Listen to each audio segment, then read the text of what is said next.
धुंधलके में रोशनी। अचानक उसकी आंखें एक जानी पहचानी सूरत पर जा अटकीं। वक्त ने अपनी कलम से उस चेहरे पर कुछ और गहरी रेखाएं खींची थीं, पर आंखों की गहराई और मुस्कान की शालीनता वही थी। मीरा दिल में एक ठंडी सिहरन दौड़ गई। कितने साल हो गए थे आखिरी बार जब उसे देखा था। तब वो एक चंचल लड़की थी, जिसकी हंसी मंदिरों की घंटियों से भी ज्यादा मीठी लगती थी। आरव की आंखों के सामने बचपन के दिन किसी धुंधली तस्वीर की तरह तैरने लगे। गांव की कच्ची पगडंडियां, बरगद की घनी छांव, और वो दोनों किताबों की दुनिया में खोए हुए। मीरा ने कभी उन भावनाओं को नहीं जाना था जो आरव के दिल में उसकी मौजूदगी से जागृत होती थीं, या शायद उसने उन्हें अनदेखा करना सीख लिया था। आरव ने एक गहरी सांस ली। उस हवा में एक अजीब सी खुशबू थी, पुराने दिनों की, अनकहे प्यार की। वह जानता था कि अब वो सिर्फ एक स्मृति बन चुकी थी, एक ऐसी कहानी जिसका अंत कभी लिखा ही नहीं गया। कई हफ्तों बाद गांव की पाठशाला में आरव बच्चों को अक्षरों की दुनिया में खोए रहने की शिक्षा दे रहा था।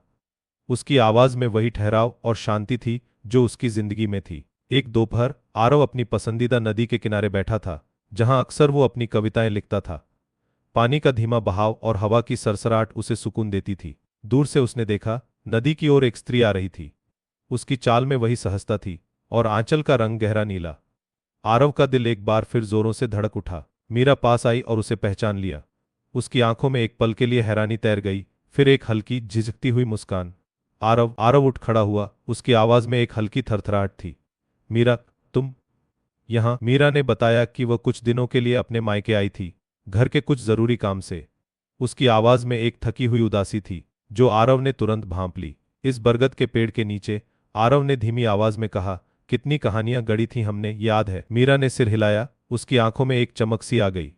और वो किताब जिसमें तुमने मुझे एक चिड़िया की कहानी सुनाई थी, जो कभी घोंसला नहीं बनाती। आरव का दिल धड़क रहा था, जैसे बरसों पुरानी धुन फिर से बज उठी हो। उसकी आंखों में एक आशा की किरण जगी, जो उसने बहुत पहले दफना दी थी। रात में आरव अपने छोटे से कमरे में बैठा था। मोमबत्ती की लौ उसके चेहरे पर नाच रही थी। डायरी के पन्ने मीरा के नाम से भर गए थे। उसकी हंसी, उसकी आंखों की गहराई। अगले कुछ हफ्तों में उनकी मुलाकातें और बढ़ने लगीं। कभी बाजार में, कभी गांव के मंदिर के पास।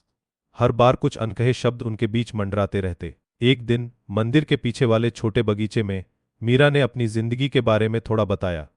उसके पति का स्वास्थ्य अक्सर ठीक नहीं रहता था, और परिवार पर कर्ज का बोझ था। आरव ने ध्यान से सुना। उसकी आंखों में सहानुभूति थी। उसने कुछ सलाह भी दी, जो मीरा को उम्मीद की एक किरण सी लगी। कभी कभी हमें अपनी मर्जी से नहीं, हालात के हिसाब से चलना पड़ता है, मीरा ने एक ठंडी सांस भरकर कहा। आरव ने उसके हाथों को हल्के से छुआ। एक पल के लिए उनकी दुनिया ठहर सी गई। एक अनकहा इकरार उनकी आंखों में तैर गया। मीरा ने अपना हाथ हटा लिया, पर उसकी आंखों में जो था वो आरव ने देख लिया था। वो एक पल की हिचकिचाहट, एक पल की इच्छा। गांव में एक वार्षिक मेला लगने वाला था, और इस बार परिवार के साथ मीरा को भी वहीं रुकना था। आरव के लिए यह खुशी और चिंता का मिला जुला एहसास था। मेले की चहल पहल में एक दिन आरव ने देखा, मीरा एक छोटे बच्चे का हाथ पकड़े खिलौने की दुकान पर खड़ी थी। वह उसका बेटा था। बेटे की नटखट हंसी और मीरा की थकी हुई मुस्कान आरव के दिल में एक कसक जगा गई। यह वो जिंदगी थी जो उसकी कल्पना से परे थी। कुछ ही दिनों में मीरा के परिवार को गांव छोड़कर दूसरे शहर जाना था, जहां उसके पति का बेहतर इलाज हो सके और कर्ज से मुक्ति मिल सके। एक शाम बरगद के पेड़ के नीचे, जहां उनकी पहली मुलाकात हुई थी, आरव और मीरा फिर मिले। हवा में पत्तों की धीमी सरसराहट थी, और आसमान में डूबते सूरज का नारंगी रंग। मीरा, आरव की आवाज भारी थी, क्या तुम सच में जा रही हो? मीरा ने अपनी आंखों में उभरते आंसुओं को दबाया। मेरे पास कोई और रास्ता नहीं है आरव। मेरी अपनी दुनिया है, मेरी अपनी मजबूरियां। और मेरा क्या? मीरा, आरव ने हिम्मत करके कहा, मेरा वो अधूरा इंतजार, वो अनकही मोहब्बत। मीरा ने एक गहरी सांस ली, जैसे उसे अपने दिल में दबी भावनाओं को बाहर निकालना हो। आरव, तुम हमेशा मेरे दिल के एक कोने में रहोगे, लेकिन जीवन जीवन इतना आसान नहीं होता। आरव ने उसका हाथ थामा। इस बार मीरा ने उसे नहीं हटाया।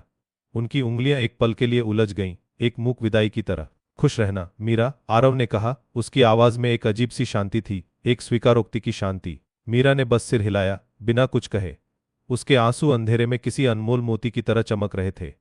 फिर वह मुड़ी और धीमे कदमों से दूर चली गई। आरव वहीं खड़ा रहा, बरगद के पेड़ के नीचे, जहां उनकी कहानियों ने जन्म लिया था। रात की हवा में अब एक अजीब सी खालीपन थी, पर उसके दिल में मीरा की याद एक धुंधलके में रोशनी की तरह हमेशा के लिए जगमगा रही थी। आपको यह कहानी कैसी लगी, हमें कमेंट्स में बताएं और चैनल को सब्सक्राइब करना न भूलें।